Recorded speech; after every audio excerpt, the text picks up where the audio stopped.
We are here tonight for our last Passion and Purpose event of this season.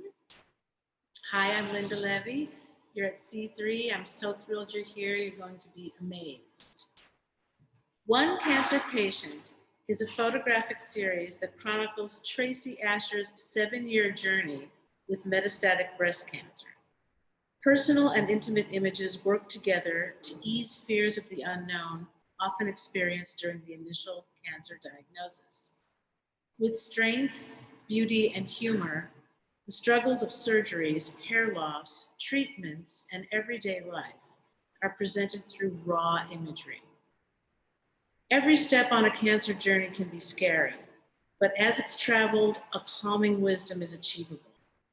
The wisdom in One Cancer Patient supports women currently fighting cancer, as well as thrivers navigating life after treatment. When we see ourselves represented in art, even amid our deepest battles, we find unity and courage. Even though every individual diagnosis creates its own story, we are each one cancer patient. Traci Asher is a Gen Xer from the suburbs of Chicago. After graduating from film school, she moved to Los Angeles, where she works as a costumer on TV comedies like It's Always Sunny in Philadelphia and Apple TV's Mythic Quest. Warren Perlstein has been a professional photographer in Chicago for over 50 years and has been Traci Asher's father for 46 years. This is Traci and Warren's story about how a sudden and seemingly terrible moment can become a passion project with a healing purpose.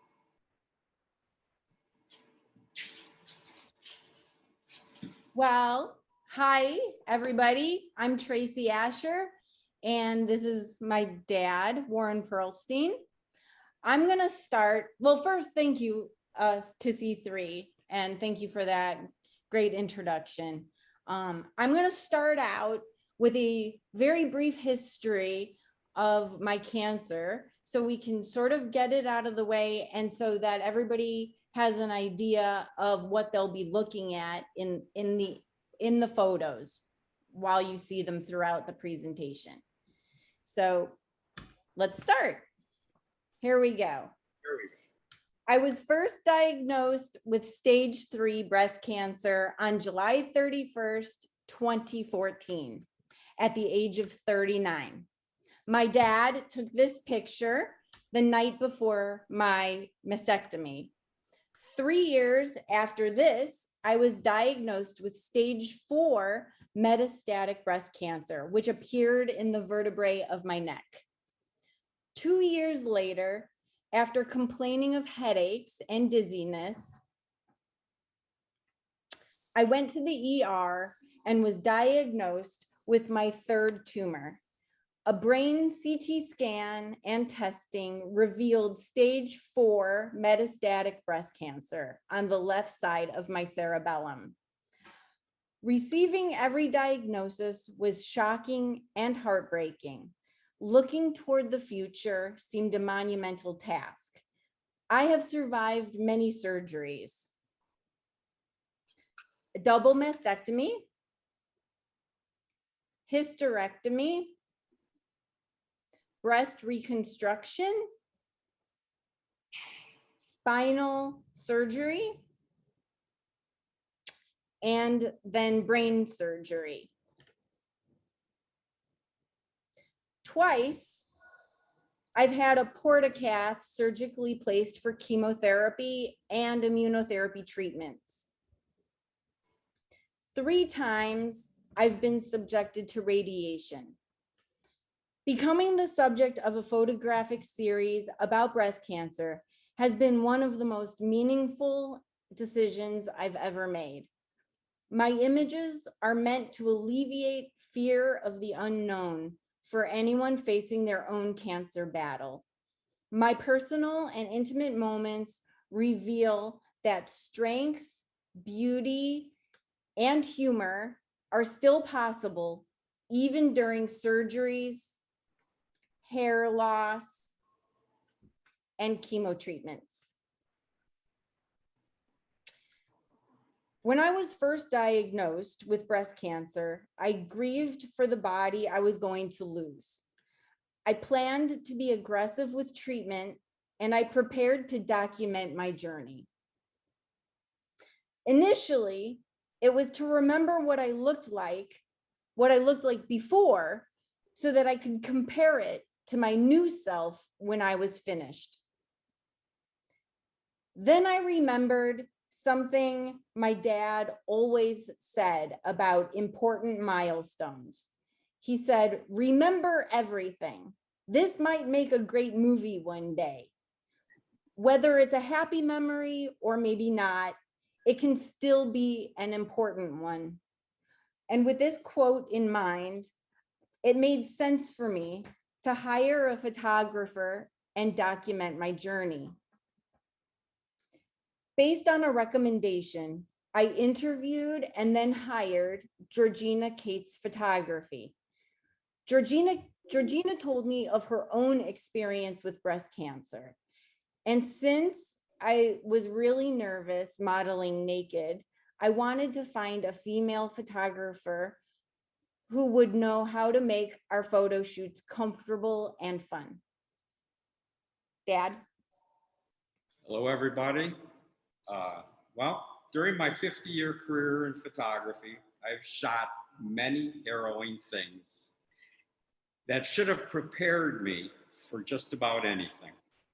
I always preferred commercial photography because I learned early on that photojournalism forced you to be comfortable shooting in situations where people are hurt or in distress, and I had a hard time with that. My career began shooting weddings. It was while shooting a wedding that I learned the valuable lessons which would follow me forever and shape my daughter's journey with cancer. At a wedding, we were photographing the bride outside under a tree. There was a robin, which most likely had been eating red berries, and decided this was time to poop on the bride's veil and dress. The bride was screaming and crying. They immediately got the dress off of her, and surprisingly, the local dry cleaner was an actual guest. So he grabbed everything and ran.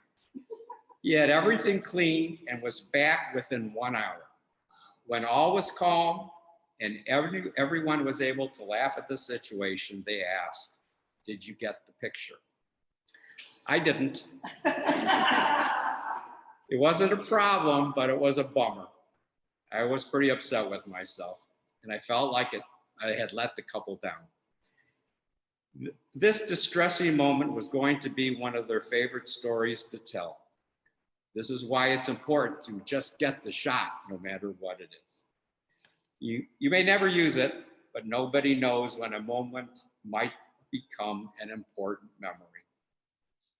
Traci and I talked about photo documenting her journey. She had hired a professional photographer who would take care of any really personal or nude shots. I would never do anything like that. I wouldn't shoot. But she worried about missing important moments in the hospital while she's out of it from anesthesia and pain medication. So she asked if I could do that part. I thought I was prepared to photograph anything, but in a hospital dealing with my daughter's cancer, I would have to try. I got to Los Angeles the day before her first surgery. I was full of anxiety. There wasn't anything I could really do in the hospital except be some kind of emotional support and to try to get some decent photos with my little Fuji X30 fixed lens camera. The next day, I returned to travel to Traci's hospital room. That's when things became clear and I understood why she wanted me to take photos. Even though she was in post-surgery pain, I saw a beauty in her and Jim, her husband, and all the medical support they had. I saw lighting, color, design, hope, happiness, and love, and that created photo ops for me. It certainly wasn't easy at times. Don't get me wrong, it was hard. I was embarrassed to be moving around trying to get good angles while my daughter was lying in a hospital bed. I kept taking photos, Traci with her doctors and nurses. These were happy moments I was hoping for. So as I went through chemotherapy, hair loss, radiation, and reconstruction, it was easy for me and Georgina to keep shooting almost every day because she lived really close and I was getting more comfortable modeling for her. She started showing doctors our photos. They were all impressed and described the pictures as a new and important way to explain a journey with cancer. We were encouraged to continue our work and develop it into a book. Georgina, the artist, wanted tears and deep emotions. I, the pragmatist, was past grieving. I kept arguing, who is this book for? Why are we making a book about how depressing cancer is? Why do we want to make people cry when they're in a fight for their lives? I wanted the viewer to have their own emotions.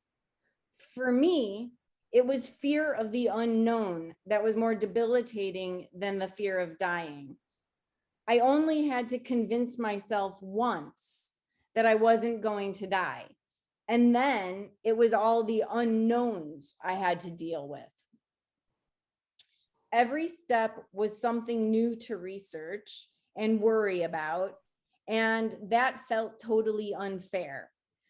I wished there was something that could help me understand exactly what to expect. And I finally came to the conclusion that I could create something that would expose breast cancer to anyone who wants to see what it looks like. And they could do it at their own pace and from the comfort of their own home. At this point, Traci asked me for business advice. We spoke about model releases, partnerships, and corporations versus LLCs. Traci and Georgina decided to copyright their work with both of their names, which gave both parties equal right to use the photos as long as there was no profit from it. Traci was introduced to a copyright attorney who would write a contract if needed. At the same time, Georgina proudly emailed me a group of her photos. They were beautifully produced, but not really journalistic. Then in 2016, about 2 years later, I was working with Georgina almost every day, but all she wanted to do was keep shooting instead of focusing on the book. I was getting annoyed because we kept recreating moments, and that felt totally disingenuous to me. So in early 2017, our differences and arguments got to be too much. Georgina and I had one more massive disagreement, and the book was over. I did get a hard drive from her, which was completely disorganized. And by the time I was able to go through it, I discovered that she hadn't even given me everything. But it was too late because she had moved to Europe. I was really angry. And then I learned that she pretty much shot everything in black and white. Very few photos were actually shot in color, and none of them were better than a JPEG. I was totally at the mercy of the hard drive and my own selfies and whatever my dad had taken. I saw no way to continue with the project and convinced myself it wasn't an important story to tell anyways. Why would anyone want to see me go through something that thousands of women go through? When Traci told me Georgina was out, I wasn't sure whether or not she could move forward with anything. We discussed ideas of what to do, or should we just give up? We wanted to verify copyright law, so Traci conferred with the same attorney, who once again set her mind at ease. Traci and I were still working regular jobs at that time, so we were too busy to consider doing our own thing, and just like that, the book was over. During her next break from work, Traci came to Chicago to have a good time and forget about all the stress. But she kept complaining about a sore neck. And she felt it was from sleeping on the sofa bed. Although this put a damper on our fun, searching for a new and improved pillow she could use gave us something else to focus on. After returning to Los Angeles, the pain in my neck got worse. And eventually it spread down my right arm. And it was finally too much to take. So my oncologist ordered an MRI. Before my husband and I could even get home from the MRI facility, I got a phone call that he wanted to see me in his office in a few hours. My breast cancer had metastasized into the vertebrae of my neck. My husband and I walked directly from the doctor's office straight to the hospital and started calling family and friends. I was in the hospital for a couple of weeks and had a lot of visitors. The surgery went well, but I woke up in a neck brace and with a very sore throat. With a new diagnosis, a new book seemed more important and gave me purpose again. This was something I could use to tell a story of then versus now, not just a story of how one photographer saw my breast cancer journey. Now it's a project about how a cancer patient can use their previous knowledge as a foundation for new experiences with a little less fear of the unknown. But I needed a new photographer who lived closer to me than my dad. So I hired a friend who was starting a new business, Stacy Cain Photography. And I asked if she would be willing to shoot raw photos for me. I had seen some of her work and I liked that her subjects always looked engaged and happy. Because I wore a neck brace all day, every day for 7 months, my dad visited often and we started taking photographs of me more seriously. A backup plan, maybe a collection. We weren't really sure, but it was a great distraction. It was also the fire I needed to wake up every day with something purposeful to do instead of giving into depression. Traci was in the hospital for so long that her mother, sister, me, and friends were able to visit. Like before, and without having to be asked, I just kept taking pictures. But this time I took a little different approach. I shot more creative, sensitive, and even fun pictures to keep everyone in a positive setting. I wish I had a better camera, but maybe with different lenses, wide angle, telephoto, but I was determined to make my little Fuji with the attached zoom lens work. My idea was to shoot a lot. Georgina was long gone, and although the new photographer Traci hired was a friend, we didn't know much about her style. So to be safe and to keep myself distracted instead of worried, I kept shooting. Unfortunately, I couldn't be in LA forever, so I headed back to Chicago and left Stacy as the on-call photographer. She and Jim would have to photo document Traci's treatments, which will add different vibes, but hopefully complement what Georgina and I had already done. Back home, I began to realize that I couldn't work and I couldn't worry about Traci all at the same time. so I decided to retire, sell my photography business. I wanted to see a book published for Traci no matter what. I just hoped we would have enough photos to work with. I started processing everybody's photos going all the way back to the beginning. Because of all the Photoshop tools available to me, I could make images better. I do believe processing is a big part of a really great photo.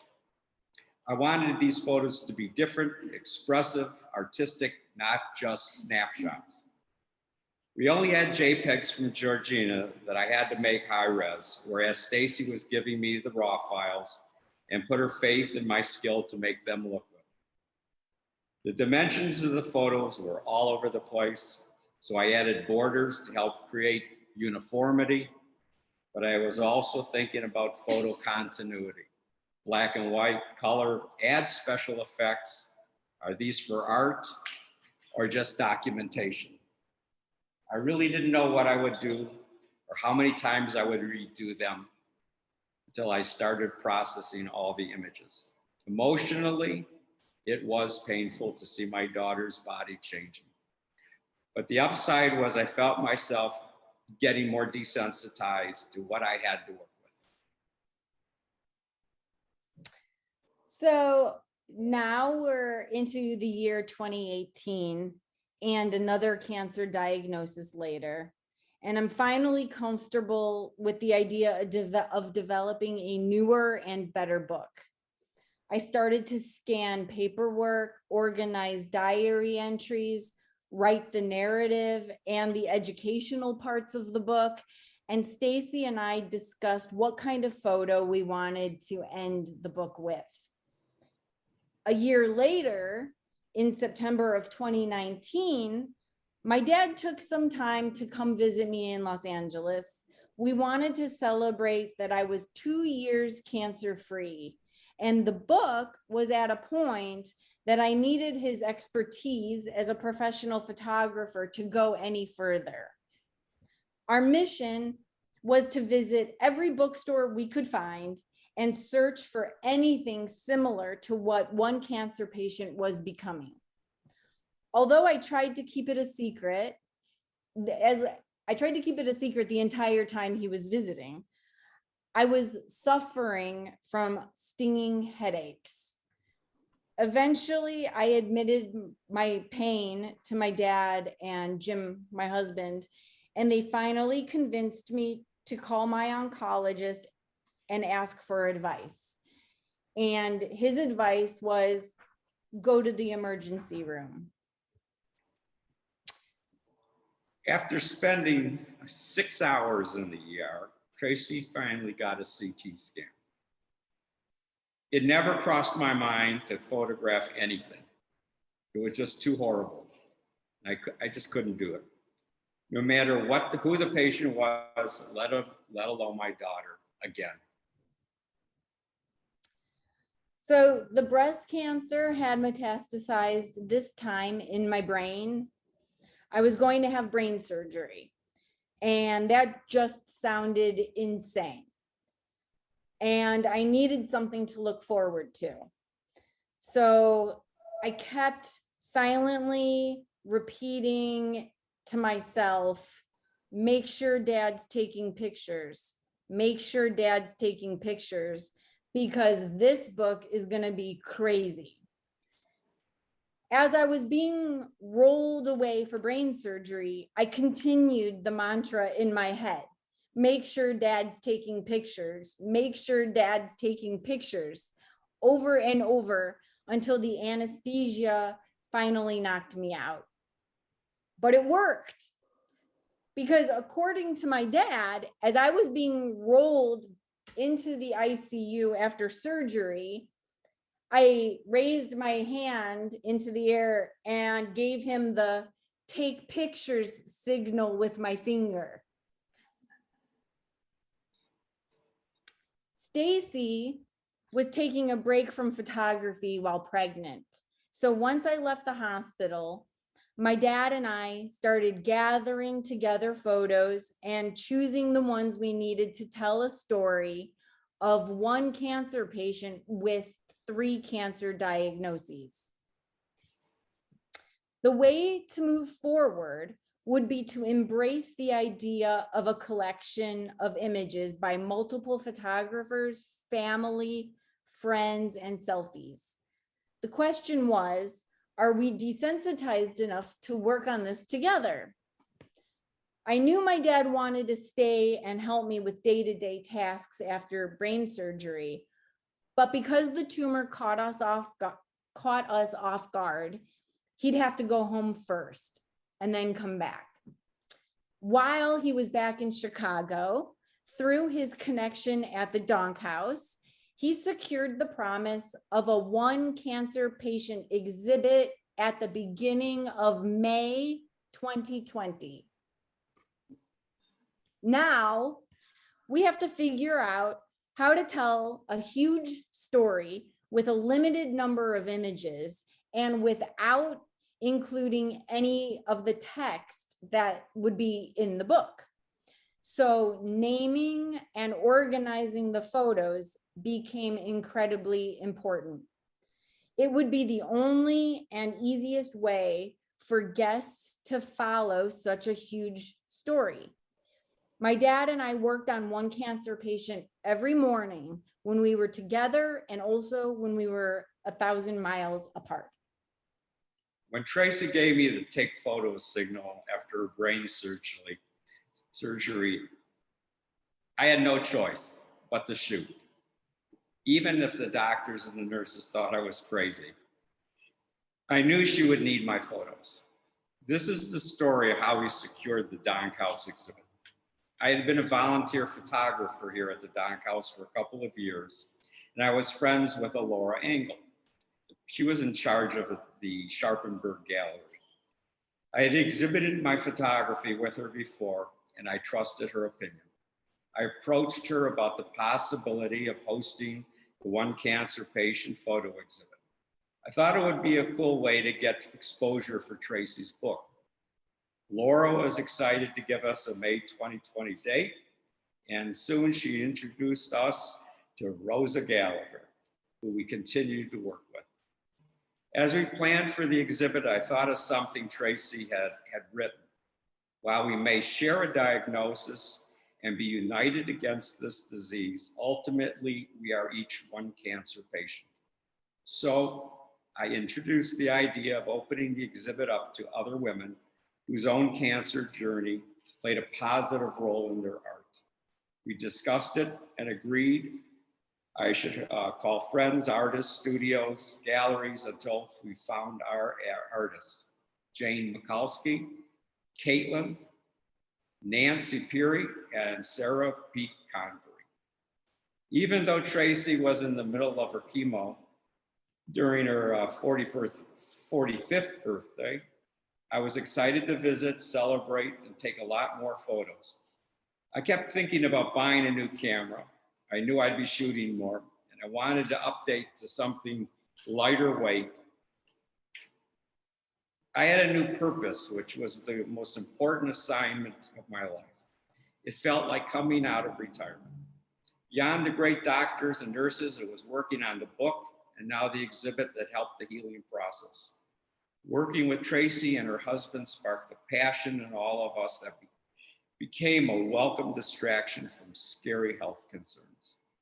We made time to go out shooting whenever Traci felt strong enough, or we decided to be more relaxed and set up shots in the comfort of her home.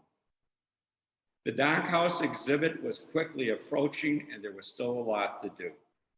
I went back home and then came back to LA again.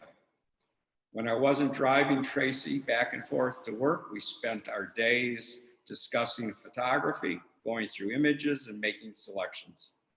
We decided what would go into the book, the exhibit, both or neither. Most of all, we were enjoying life, and I bought a brand new camera, a mirrorless camera. It's nice. Since I had excuse me. Since I had exhibition and curating experience, and because the Dank Haus was in Chicago, I spearheaded the show by designing marketing materials and planning logistics with the 4 other artists and Rosa. Okay, so now we're into March 2020, and we all know what happened. COVID quarantine began. I was laid off from work. The exhibit was canceled, and my dad had to get home before everything shut down. It felt like the world stopped moving. I was happy to have this extra time to confirm my photographic chronological timeline. And I now had more time to write and rewrite and share my writing with cancer thrivers and writers and doctors to get their input, questions, and concerns.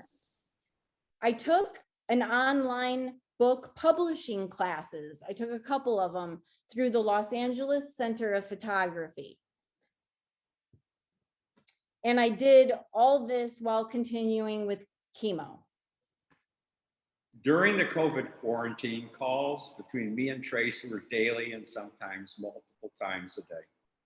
I was putting in hours of processing and printing and then reprocessing and reprinting. I was forced to work with what we had, and they needed to be perfect. There were a lot of cell phone pictures. It was great to have them as options, but just because we all have cell phones with cameras doesn't mean everyone knows how to use them. Many of those pictures were too low res, out of focus, or badly composed. The exhibit might have been paused, but I never acted like it was over. Another person who I love and always worried about was Traci's husband, Jim. While caring for my daughter alone during quarantine, I knew he had his own artistic outlets, like writing music and painting. I saw his new paintings, and as he posted them on social media, I had another creative light bulb going on. I wanted to collaborate. My photography superimposed onto his paintings added another layer to our exhibit, and now gave Jim something purposeful to distract him and something to look forward to.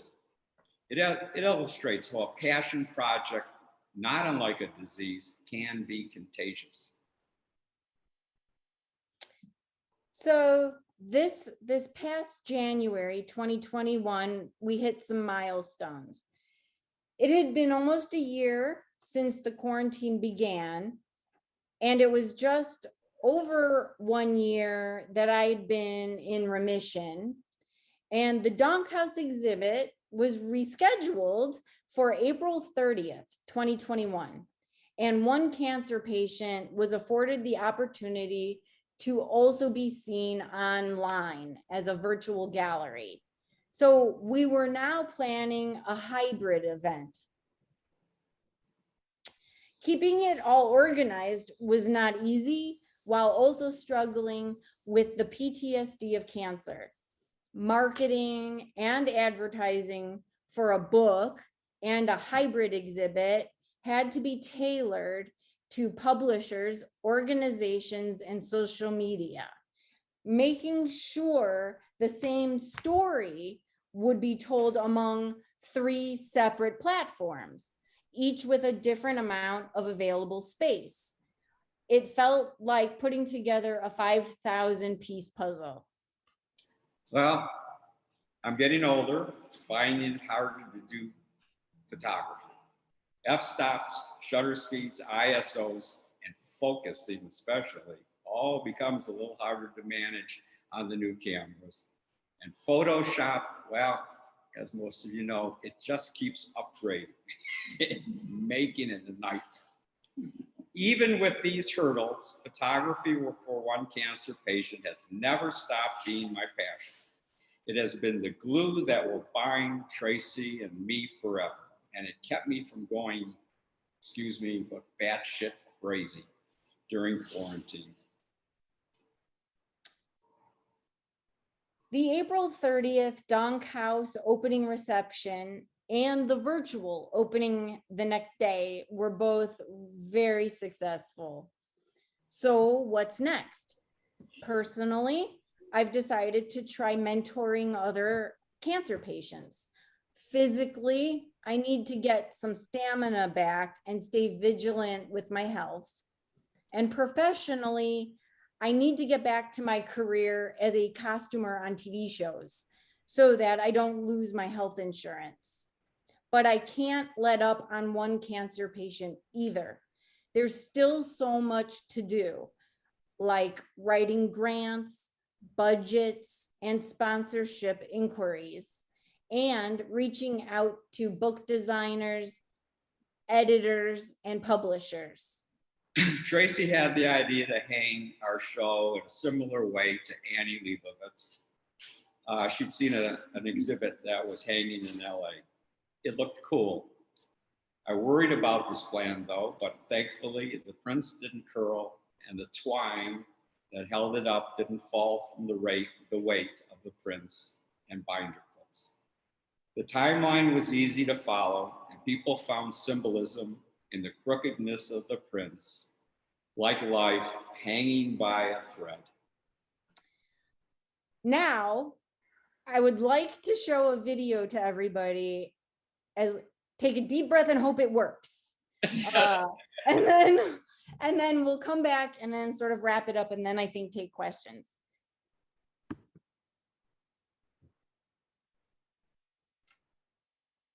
Here we go. You right, thought my life was gonna change. You right, prayed, not that master's face. Since that I shall have a chance to get it right. I keep brilliant reflection of the light in your eyes. Looking up at constellations, we map our path through time. Booking rooms through reservations, but only in my mind. You're my Valentine, silly Valentine, but only in my mind. You're all mine, my Valentine, but only in my mind. Here I swore my life was gonna change. Empty prayer, 'cause everything's the same. Since that I should have a chance to get it right. Could I be brilliant or reflection of the light in your eyes? Looking up at constellations, we map our path through time. Booking rooms through reservations, but only in my mind. My Valentine, silly Valentine, but only in my mind. You're all mine, my Valentine, but only in my mind.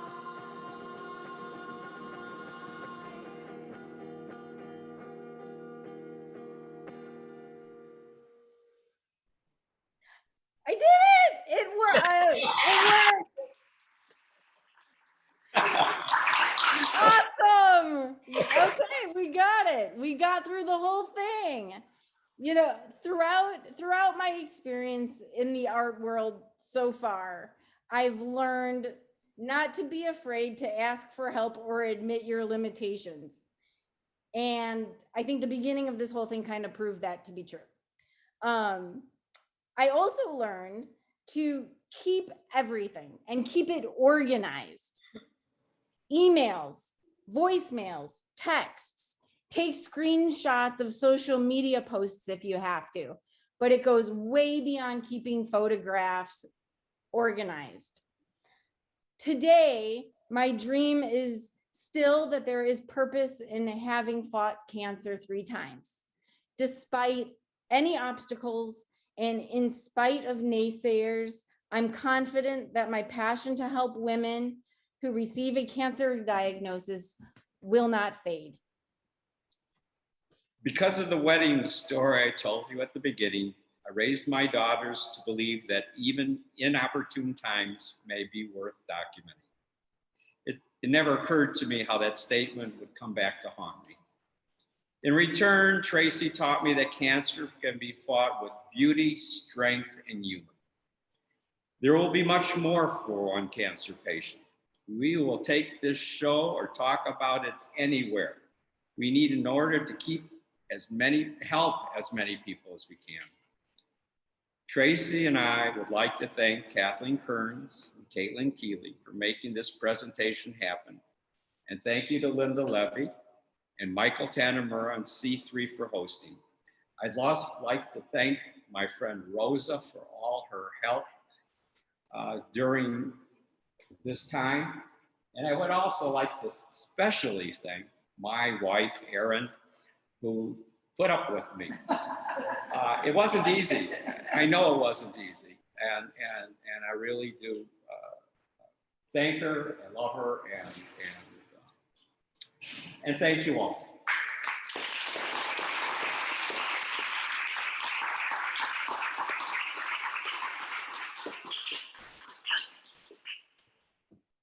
And the song that you heard, that was written and performed by Traci's husband and a friend of theirs.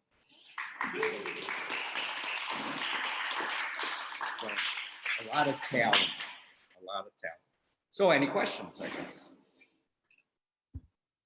Have you done this presentation before? No. No, this is the first time. Bravo.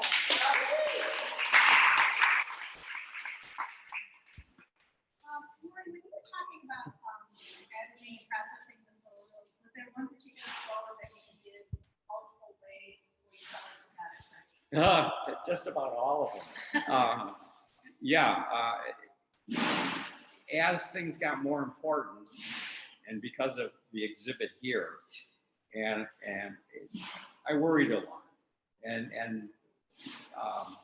the picture with the butterflies, that I did many times, and the butterflies are in their home, and that is a piece of art that her husband did. So Jim, I wish Jim was around. Yeah. But he's amazing. I love him dearly. He was the best son-in-law a guy could have.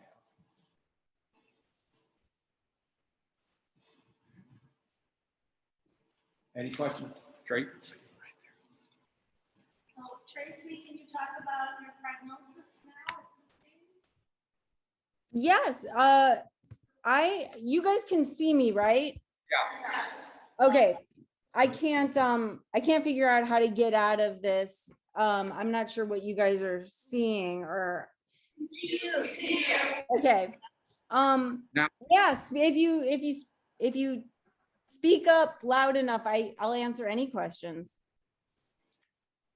They want to know about your prognosis. Oh, so that's a tough one. The honest answer is, the truthful honest answer is that once cancer has metastasized, you can never really be considered cured. So you just try to be in remission forever and find the right mixture of medication and scans often, and keep an eye on everything and just be vigilant with it. So, I still have my port, and we do blood work every month, and we do scans every couple of months, and it'll just kind of go on like that for the foreseeable future. Yeah. Kathleen just said true. Yeah. Yeah. And I learned a really valuable word from one of my oncologists, which is scanxiety, which patients and doctors go through with their patients when you're on your way to a scan, getting a scan, leaving the scan, before you get the results of the scan. You, the patient, and the doctor all experience scanxiety. Dads too. Yeah, family, friends, yeah. Right, Yeah. how did your relationships with father and daughter change and or the process of documenting her? I mean, did you hear that, Tracy? How did our relationship change? You want to answer that?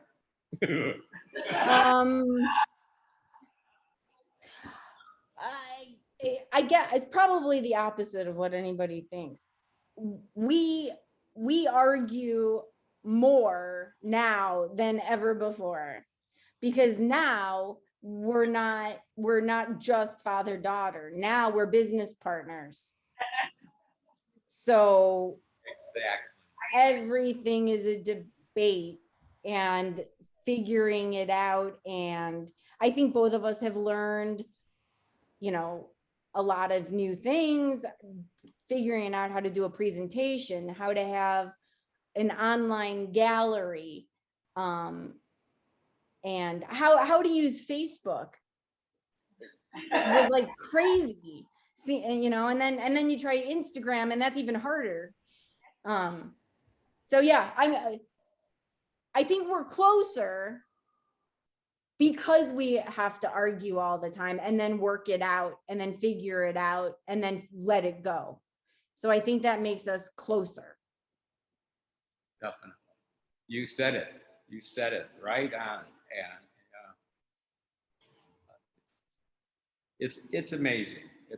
It's on one hand, it's great to be so close to Traci, and we've always been close, even when she was a little girl.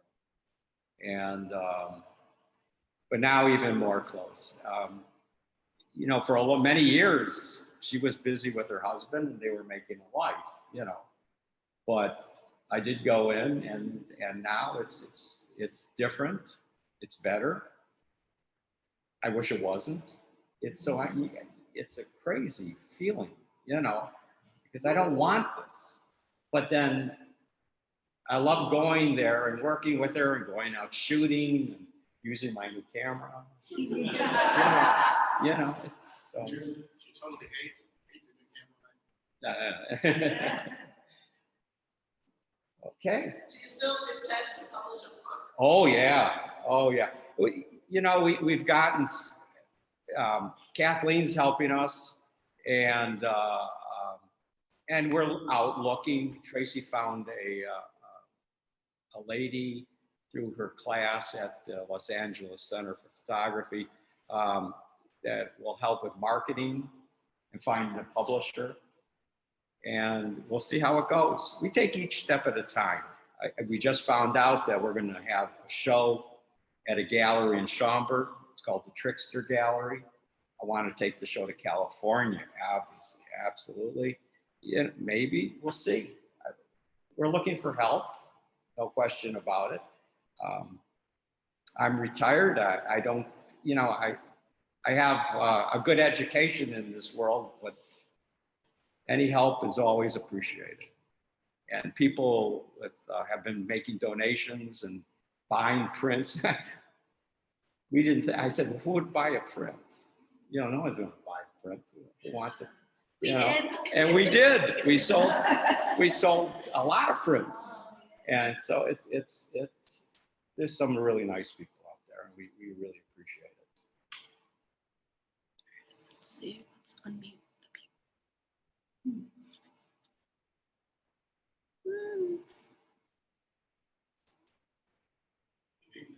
people. I know. I'm blanking on how to unmute everyone. Are they? Just tell them to unmute themselves. Yeah. So can you guys unmute yourself if you have any questions? Oh, yeah. Oh, thank you. I was having a brain fart. They can also unmute themselves. Oh, I unmute. It doesn't show up. They're still muted. So Ruth just unmuted herself, so she- Oh. So Ruth, do you have any questions? No, but this has been so beautifully presented and so encouraging and hopeful for me. My son was diagnosed with colon cancer in 2018, and the 2 weeks after that, my daughter had breast cancer that was, she had a double mastectomy, and she's left with a lot of problems. And then a couple months ago or a month ago, I've lost track of time, I was diagnosed with breast cancer, and I just had an operation 3 weeks ago or less. So it was very helpful as far as beautiful for me to see this. Thank you. Thank you. Thank you. Okay. I guess that's it. Thank you very much, everybody. This is-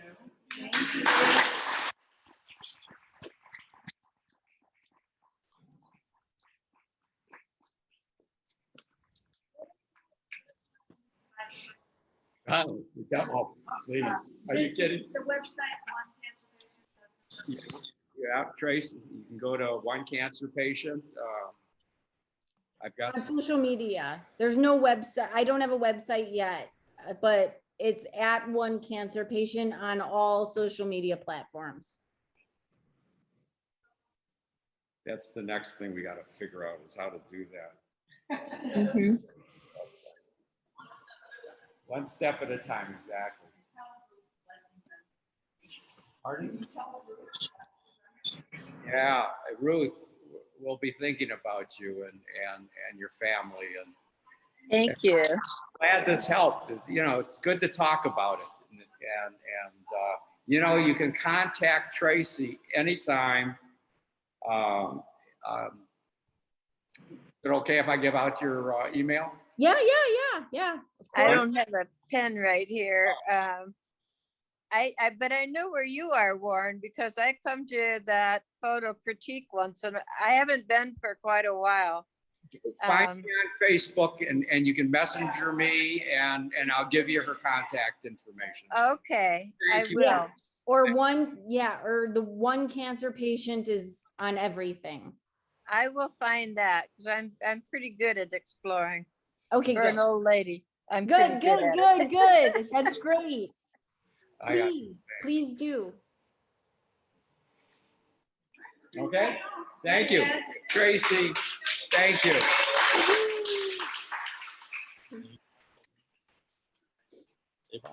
Bye-bye, hon.